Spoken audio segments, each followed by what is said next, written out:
Hi, everyone. My name is Faith, and welcome to Guided Minds. For those of you guys watching and who don't know me, I'm a licensed therapist in the state of Ohio, and today I'm going to be interviewing the lovely Bran, and I'm super excited. We're going to be talking about all things mental health and life related. I'm excited because it's one of my favorite TikTokers. I feel like I've been following since day one, so I'm excited to just talk about life today. Bran, so why don't you tell us a little bit about who you are and just what you do? Yes, thank you so much. Hi, Faith, and hi, audience. My name is Brandon, but most people call me Bran or Bran Flakes. I am 28 years old. I live in Philadelphia, Pennsylvania. I'm a full-time content creator working on TikToks and Instagram, which are my biggest platforms. And I'm actually launching a YouTube channel this week, which I'm really excited about. Yes, that's awesome. Thank you. So no, I just want to throw this out there. I feel like I'm one of your day one people. TikTok was one of like the best platforms I feel like for you. Yeah, it was. And I've been kind of following your journey a little bit like this entire time. And one of the things that I feel like you've been super open about on your social media, TikTok, and everything is just your mental health. Yes. Yes. So if you feel comfortable, I just want to know a little bit about how you came about that journey and how that's been for you up until this point, because I Yeah. know content creating can be hard and things Yeah. like that. So I guess you kind of fill us in on kind of your journey with that. No, totally. I think like growing up, I had a lot of family members that struggled with their mental health. And I always felt very privileged that I felt like I was in a good place. I think, it was a combination of things. When I turned like 25, I would say I just started to like feel like I wasn't as happy as I could or should be.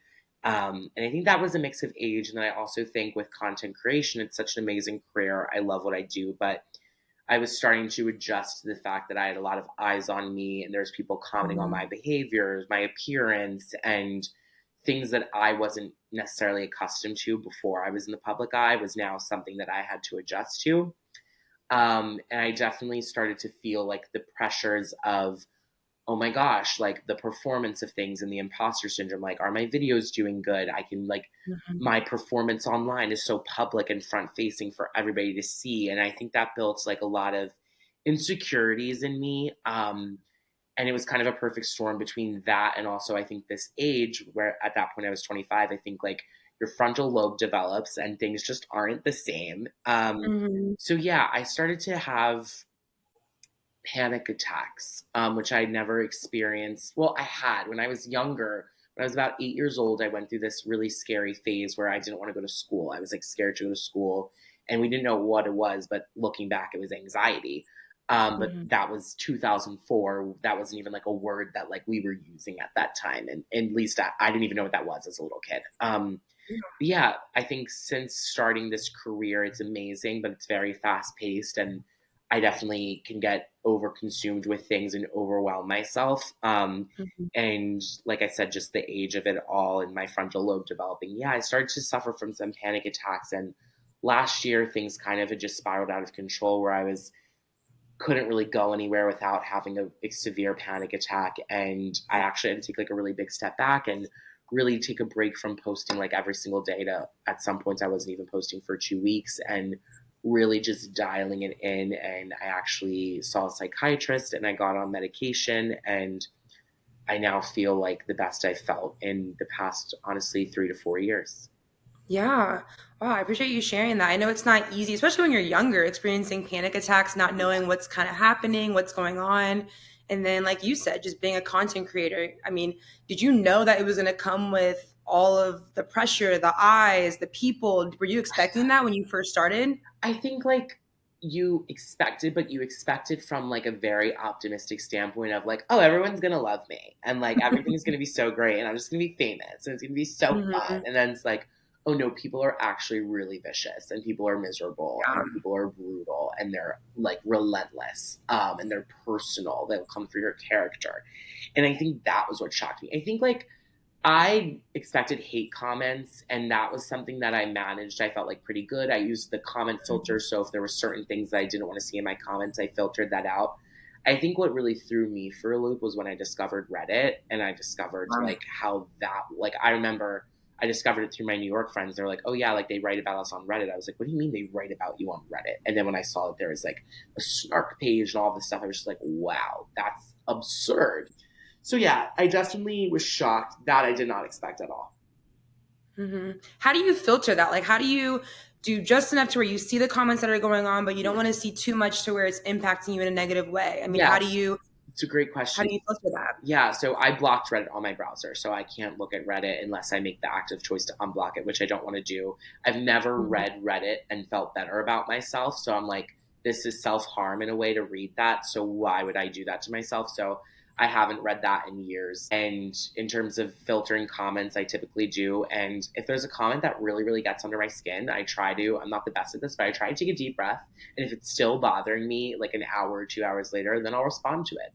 But Mhm. otherwise, I try not to engage. You're always going to have haters, or you need to remember that these people don't know you. It's just hard to remember that when they come for like a very personal part and they're acting like they know you. I feel like that'd be super triggering. Just when people are coming at you, they don't really know who you are. All they Yeah. see is this image of you on social media, and it's so hard because you have to balance between commenting back at these people or just letting it kind of just go over your head. I think Yeah. that's the hardest part. I completely agree. Yeah. And you kind of mentioned a little bit, like, I mean, your full job is content creating, being on social media. You have to be consistent with these jobs. Yes. And so when you're going through stuff in your personal life, and I know you were pretty open about last year, there was times you had to take 2 week breaks, things like that. I Yeah. know on TikTok, for those of us who maybe, don't have social media and are always seeing these things, but you were pretty open about, a breakup you went through not long ago and things like that. I mean, how do you navigate when your full-time job is social media and content creating? How do you navigate those breaks? It's hard because it's not like a 9 to 5 where it's like, okay, if I step out, my assistant can take over or my boss can pick up the pieces. Like my team was Mhm. amazing when this all happened and they really did help me with anything that I'd already signed up for, facilitating how we were going to get it done. And we took a hold on most new projects. But I knew at the end of the day, my team can't go on camera and be me for the day. And that contributed to my anxiety. There was times where I was like, Yeah. I don't want to do this job anymore and I want to, do something differently. Um, yeah, it was a really, really dark place that feels Mhm. so weird to be like, wow, that was my life for 4.5 months where I would just Yeah. look out the window and kind of just think like this was it. Like I had 28 good years and nothing's ever going to be the same again. And I'm so glad Mhm. that that wasn't my story. And I'm so glad that things turned themselves around. But no, it really there's a privilege with being a content creator because I could take a step back and I didn't have to Right. worry about that. But like there was also the stress of no one can do this job for me. Like I have to do Mhm. this job for myself. So I need to make sure that I get in a better place so that I can do this job. Right, right. And I guess along with that, I mean, just being in this position, I mean, you didn't think you were going to get out of it at that Yeah. point.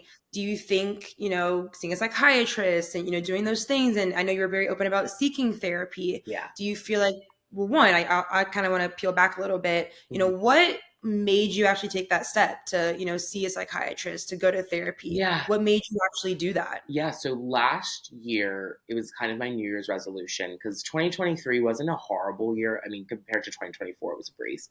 But 2023 Right. wasn't a great year. Like the past 2 years have been rough. 2023 was not my best year, and I kind of was just like, take accountability of your own happiness, take agency, and rather than complain about you not being happy with certain things, try something. And I'd toyed with the idea of therapy for a while, finding a right therapist. It's like dating, it's difficult. But I had a friend Mhm. who I'm very similar to who had told me, look, you would really like my therapist. And I had like an intro consultation call with her and I cried in my first session. I was Yeah. like, oh my gosh, like there is so much that I have not been able to share or talk about. And I want to be able to do that. And Mhm. it felt so incredible to have that as an outlet. And I'm so glad I did because I always would recommend don't wait until you're at like doomsday to see a Yeah. therapist. Go in when you're like not doing incredible, but like when you know that you could work on things.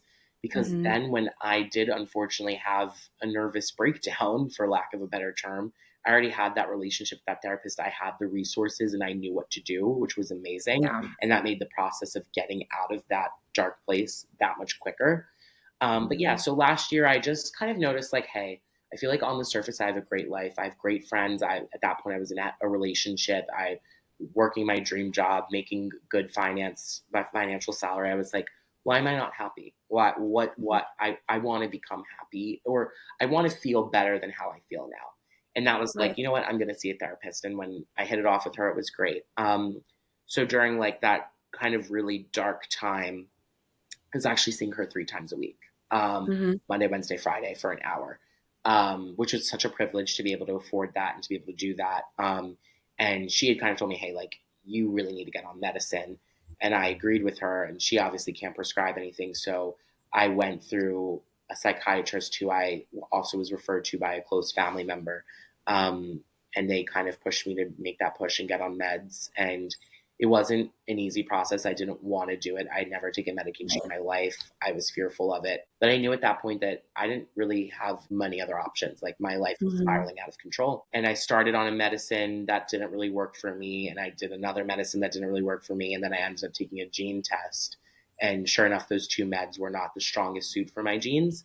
And the med I switched to was a good fit for me. And it took about, they say 6 to 8 weeks. For me, I didn't feel back to normal until 10 to 12. But every Yeah. week I made progress and I was doing more and more things. And now I feel a lot better and a lot Yeah. healthier.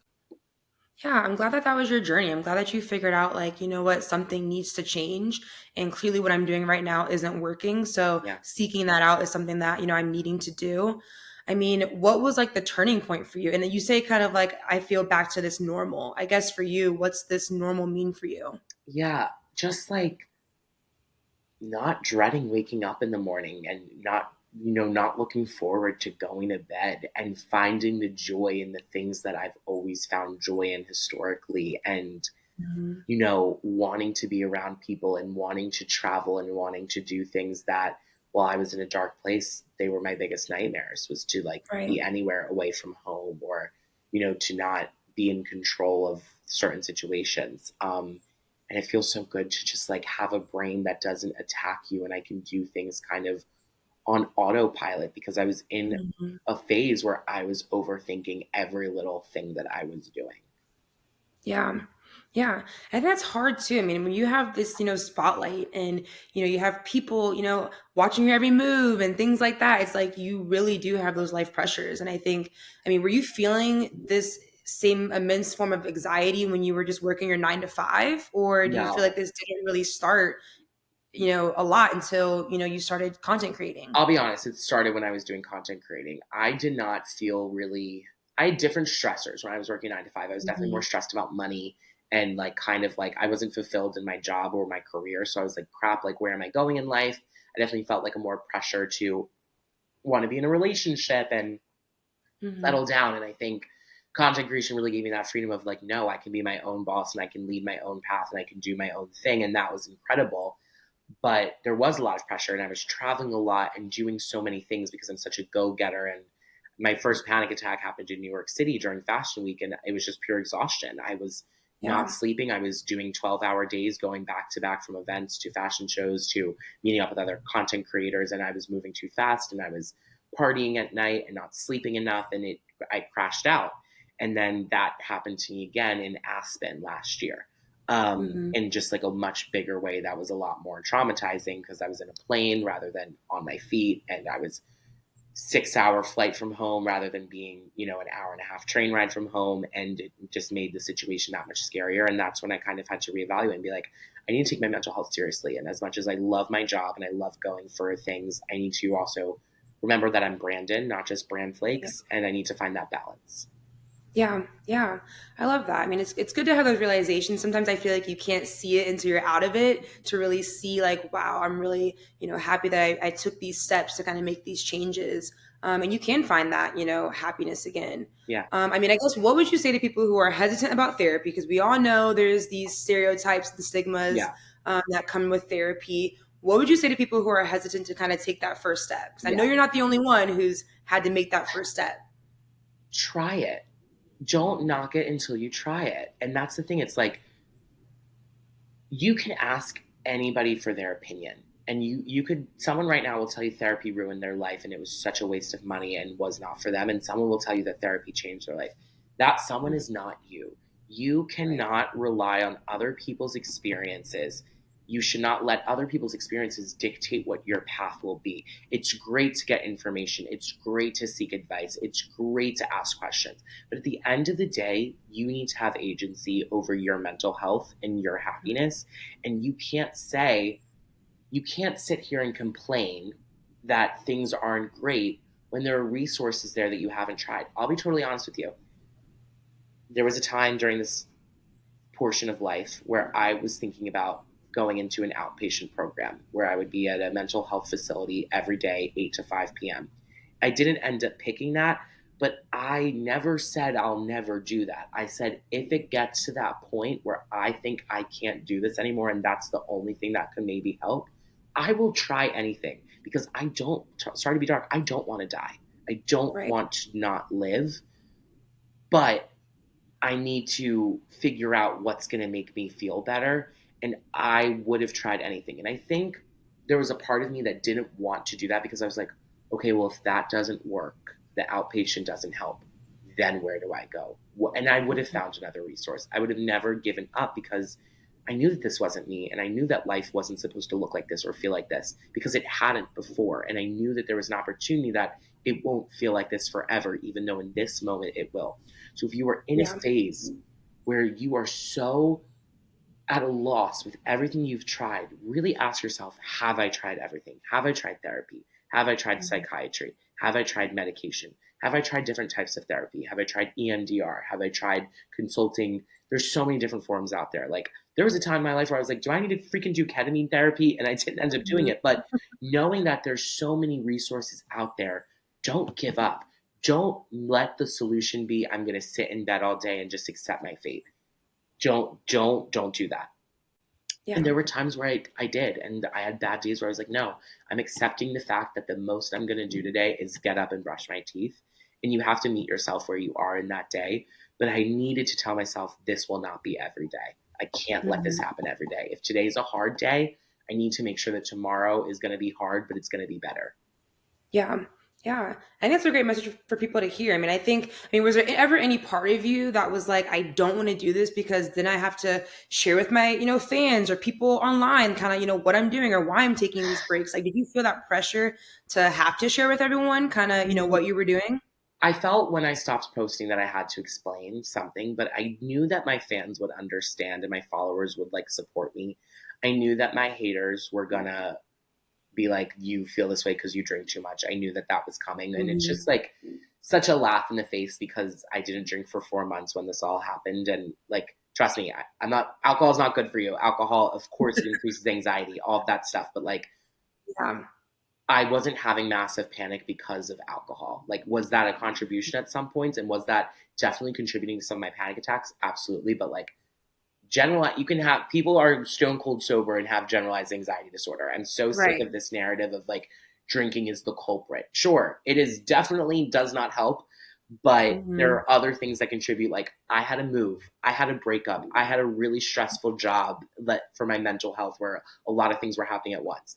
Throw all of that in there with drinking and yeah, combustion. But I knew Hmm. that that was kind of be the feedback, and I'm still to this day getting that feedback. If I had a doctor tell me, Bran, your drinking's out of control, your liver ratings are terrible, and you really need to stop, I would have absolutely stopped. The same way Yeah. I stopped drinking for those few months while I started medication. No doctors ever told me that. No psychiatrists ever told me that. No therapists ever told me that. And I Right. will listen to my doctors more than an anonymous account on TikTok without a picture. Yeah, yeah.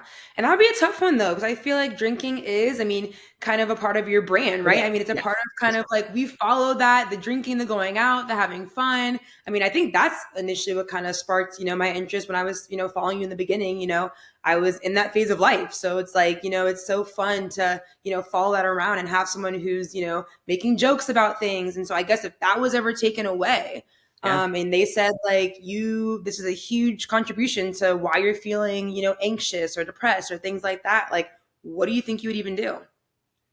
I would go sober. I'm not like that, like stressed. I think people like think that like my whole life revolves around drinking and like, okay, like I understand that you would think that from my content, but like I'm a Hmm. business owner at the end of the day. I'm looking for like success. I'm looking for opportunities to grow my brand. Like that's where it all started, but it's never been the vision. Like it's not.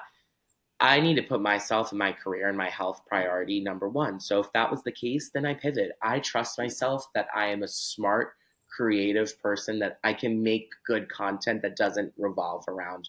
I even do it like I rank the best thing, like the best nights out, or I rank like the worst type Mhm. of hangovers. And you I can love your talk about rankings. you can talk about drinking and party culture without actually having to have a drink in your hand. It's part of the strategy that I've used. So yeah, my content might all be about drinking, but very rarely am I actually drunk in a video or drinking in a video. Mhm. I won't say very rarely, but not as commonly as my biggest haters like to make it seem. Yeah, yeah. No, I definitely think so too. I mean, I think you could probably say anything and people would be interested, entertained. No, I love that. I mean, I'm glad for you. I mean, I think you have such a great platform to where you can share these things. And Thank you. so I think even though it comes with the pressure of like having to let my fans know certain things, it's like you have such a great platform that hopefully people, take the things that you're doing and they can apply it to their lives as well. Yeah, and I Um, knew I felt comfortable sharing because I noticed I felt better when people that I looked up to talked about it. Like two huge influencers, Alex Earl and Jake Shane. I listened to Alex mhm, Earl's podcast about her panic attacks, and it was such a similar experience to me. I was like, wow, I can't believe someone at Alex's caliber dealt with this. Jake right. Shane does take my meds with me videos. And I was like, oh my gosh, like someone as successful as Jake Shane has OCD and is taking 50 milligrams of Prozac every day. Like that is Mhm. so cool to see. Like you can take meds and still be successful. Your life doesn't have to be over because you get diagnosed with a mental health condition and have to get on meds. So it's like, if I could maybe be that voice for so many of my 720,000 followers, Right. let's take what I'm struggling with and give it a purpose. Give that dark time a purpose and make it a beautiful time that helped not only myself, but could help other people who follow me along this journey. Hmm. Yeah, I mean, and it seems like they kind of inspired you as well. I mean, just seeing, those people on Yeah, those they did. platforms kind of inspire you to kind of be the one to be like, you know what, it's okay to share this. And so, even though we've made strides in just mental health in general Yeah. to kind of fight the stigmas and, things like that, and, we have a bunch of influencers coming on platforms and sharing how, it's more normalized now. I Yeah. mean, why do we still think that that stigma is out there? I think there's, I don't want to get like political here, but we're still in a patriarchy. We're still in a Hmm. toxic masculinity mindset. We're still, we'd rather see two men holding guns than hands.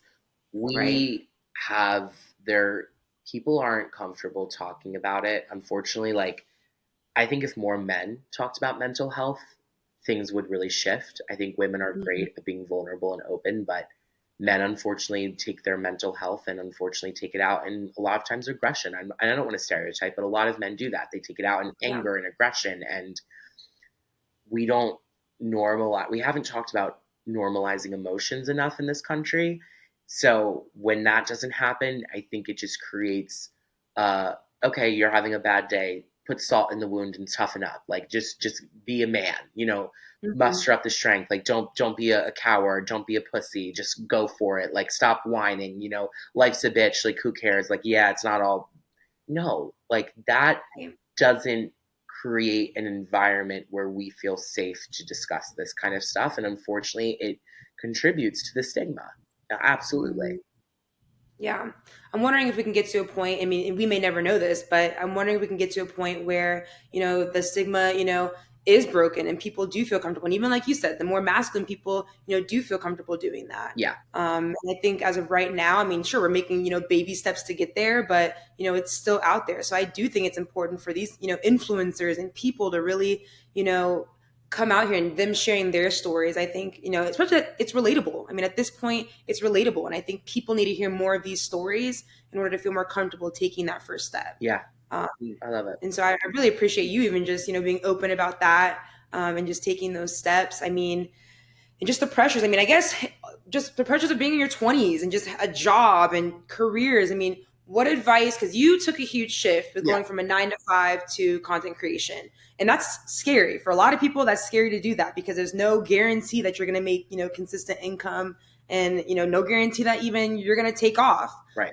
What advice, I guess, would you give to someone in their 20s when they're unsure about their career path or even just what to do? Like, what advice would you give them? Yeah, we talked about this on my podcast. I'm going to try to remember what my friend said because she said so beautifully. When you're in your 20s, your career should check at least one of three boxes. It's either you're working a job that you don't love, it might not pay well, but it's helping you advance your career, or you're Mm-hmm. working a job that it's not advancing your career, you don't love it, but it pays really well, or you're working a job that is what's the third one? not that is advancing your career or not pay well, not advancing your career, and you're working a job that you love. And even though it's not Mm-hmm. advancing your career and it's not paying well, you feel fulfilled every day. Ideally, you want a job that checks all three boxes. But if you Right. are in a state where you're not getting any three boxes of your check, like you need to figure it out. You need to figure out how to pivot. So for me, I was working a job that I liked. I didn't love it. I liked it. And I felt I guess I should say I loved it because I did, but I didn't know where it was going to go. It was not paying well, and it was Mm-hmm. advancing my career if that was the career path I wanted to stay on, which I worked in the fashion industry and I was working in merchandising, and that wasn't what I wanted to stay. I was like, I don't want to grow in this field. I don't want to get bogged down by numbers and decks and spreadsheets. That's not me. I'm more creative in that. So Mm-hmm. I took it upon myself to do a side hustle, which is what a lot of people do. And my side hustle was TikTok. And I was like, I think I'm really funny. I'm going to download this app and see if I can make any money off of it on the side.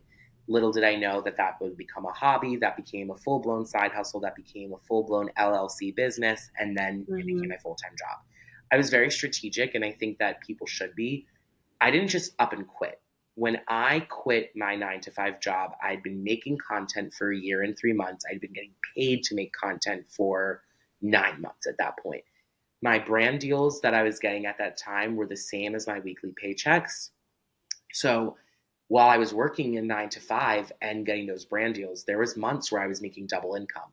And I had Yeah. had a lot of money saved. And I knew I wanted to leave the job I was at regardless. So I got my yearly bonus in April and I left. And I said, I'll be transparent with you. I had $15,000 saved up in my bank. I said, if I Mm-hmm. don't get one brand deal, I can survive off this $15,000 for the whole entire summer. And I'm going to take that 40 hours a week that I no longer have to give to my job. I'm going to put it into making content. And I think and believe that that will reward me with even more brand deals and hopefully bigger brand deals as my following grows. And sure enough, Mm-hmm. it did. And that summer, my plan was if this doesn't work out, I'm going to go back to the job that I was working at in the fall. I left on very good terms, but it didn't work Mm-hmm. out like that. I made double my yearly corporate salary in that summer alone from content creation. I was Wow. like, this is a dream. And listen, it doesn't always happen like that for people. I'm very privileged to be a cis white man, who, the algorithm favors. And I did work really hard and I was consistent, but obviously privilege exists in every field. Yeah. But I was a go-getter and I was a hustler. And I think that I really thought everything through. And I don't make a plan unless I have like a safety net under it. I'm like, Mm-hmm. it's the good parts of anxiety. It's like, okay, I'm going to make this jump, but I need to have a backup plan in case I miss the jump. And Right. that was my plan. I was like, if I miss this leap and I'm not hitting it off as a creator, I've got this money to fall back on, and I've got this really good job that I left on great terms to go back onto. If I had Mm-hmm. been cocky and been like, F you guys, I'm out, and then blew through all my money because I didn't have to work, and I was like, I don't need to post anymore. I'm going to go buy it, a Louis Vuitton bag. Like, I would have failed. You have to have the Mm-hmm. mindset. Yeah, yeah. No, I mean, I work with a lot of college students right now, and I think, the biggest fear is what if I go through my entire college career, I pick a major, I get a job, and then after that, I'm like, I don't really want to do this anymore. What if? And I think that's the fear. And even just being in college and going through your courses and say that junior year, you figure out, is this even what I really want to do? But it's like, I already paid for these other years, so I have to get I have to graduate. It's so valid, but what my therapist always says, anytime you start a question off with what if, that's anxiety. What if is Mm-hmm. anxiety.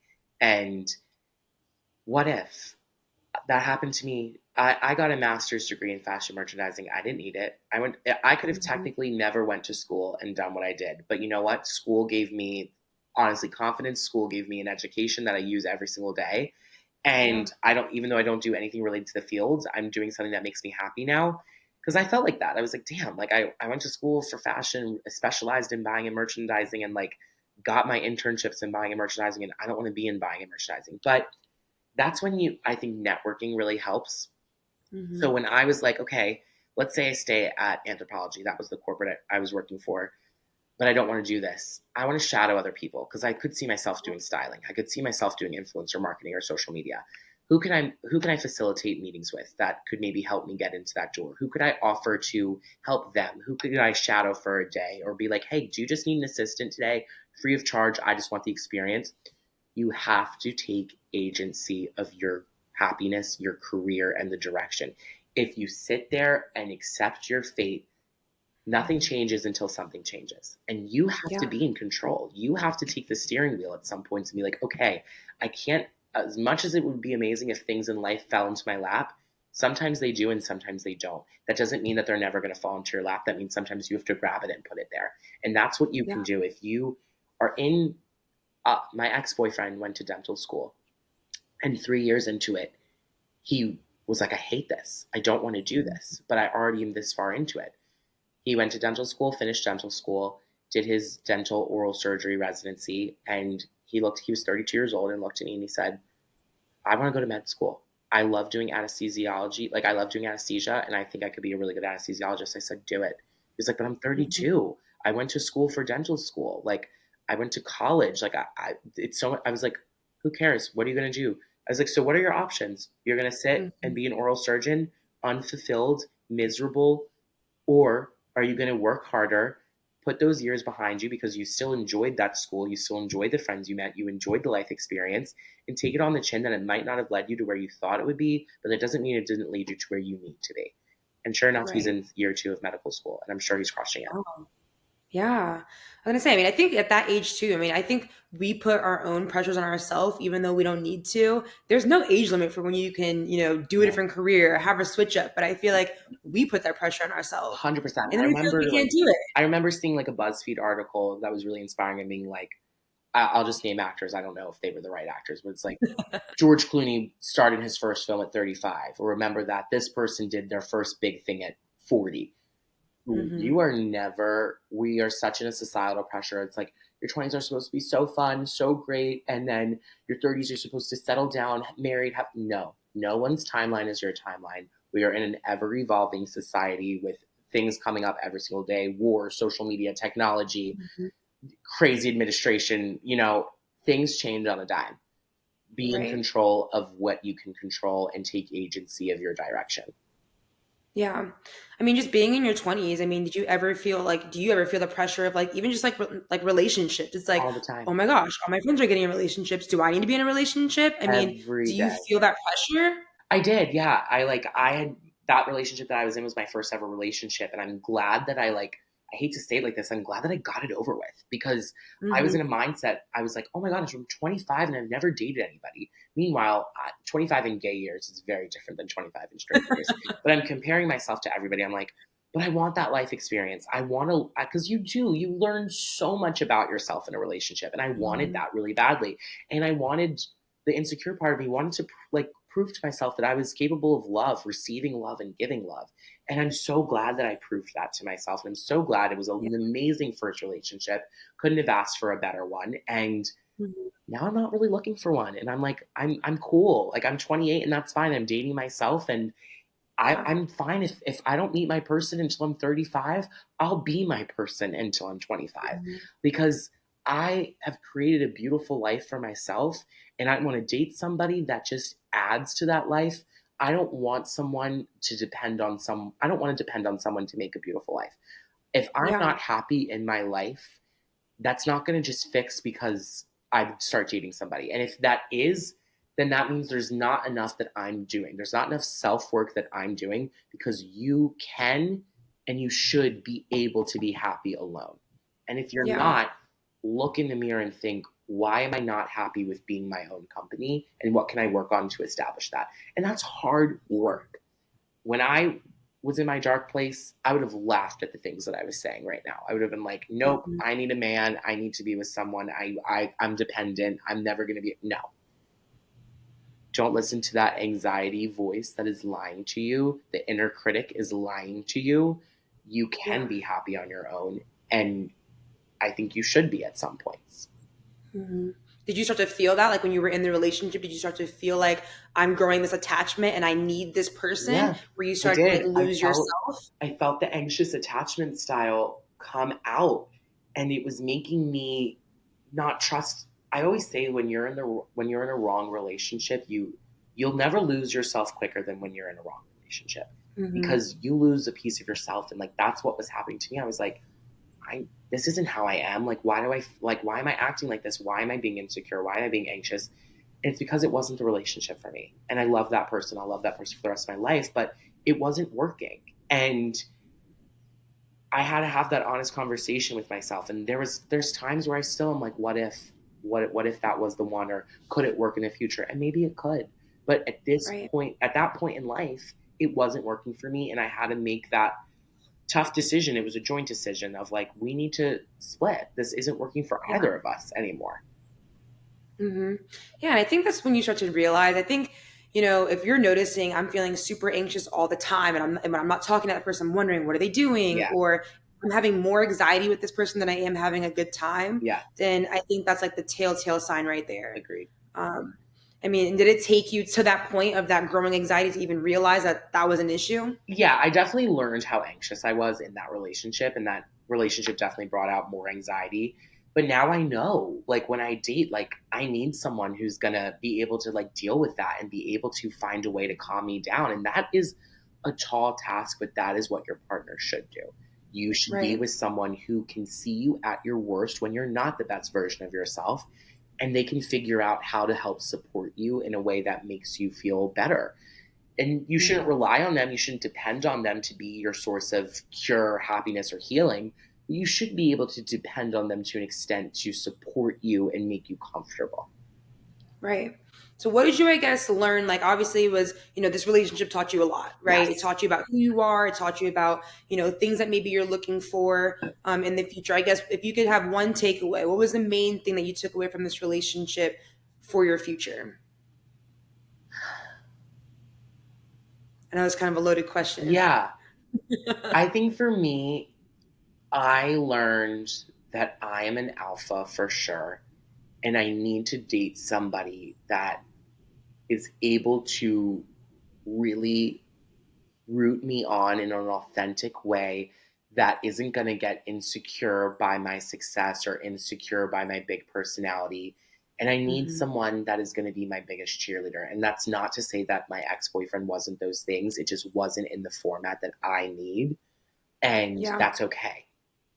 Yeah. And I need someone that is going to be able to be a little bit vulnerable and tell me and I need a good communicator, because I'm an over communicator.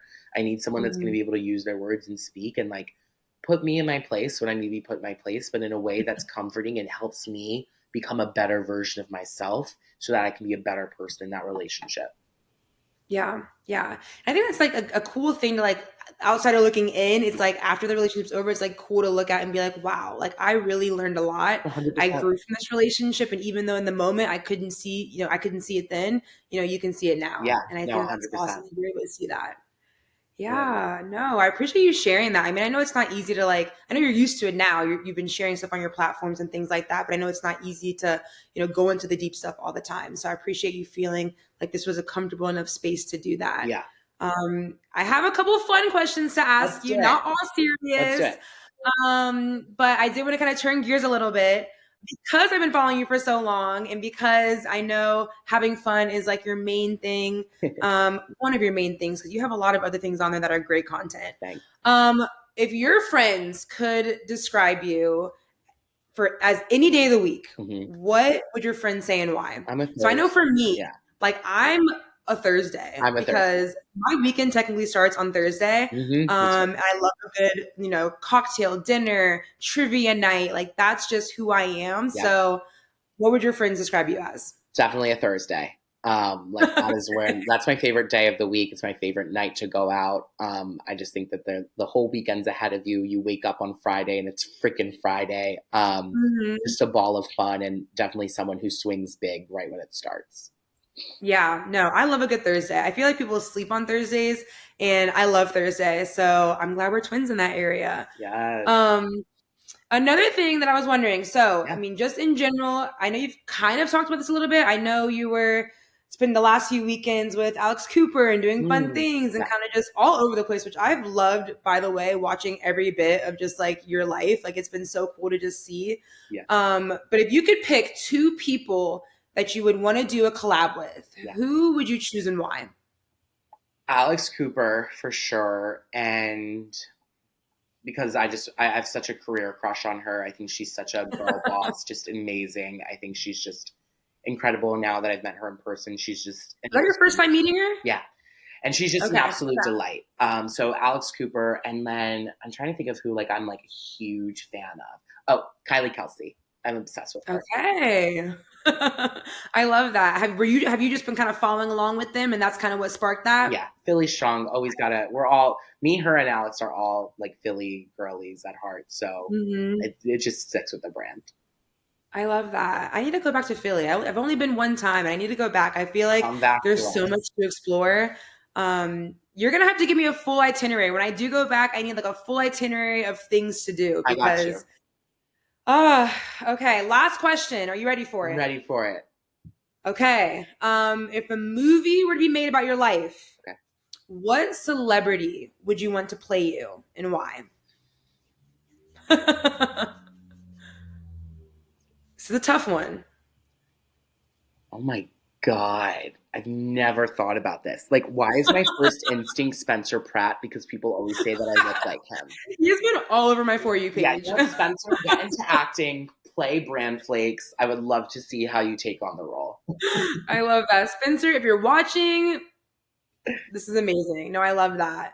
Well, I appreciate you. I know we're kind of short on time now. I appreciate Thank you you. so I'm much. so glad that you were able to take up the time This today. was seriously so great. I actually really have not had like this in depth of a conversation about mental health on a platform yet. So thank you for giving me that opportunity. This felt really powerful and really healing, and I really appreciate you giving me the chance to speak on it. And you're an absolute delight. Thank you, Faith.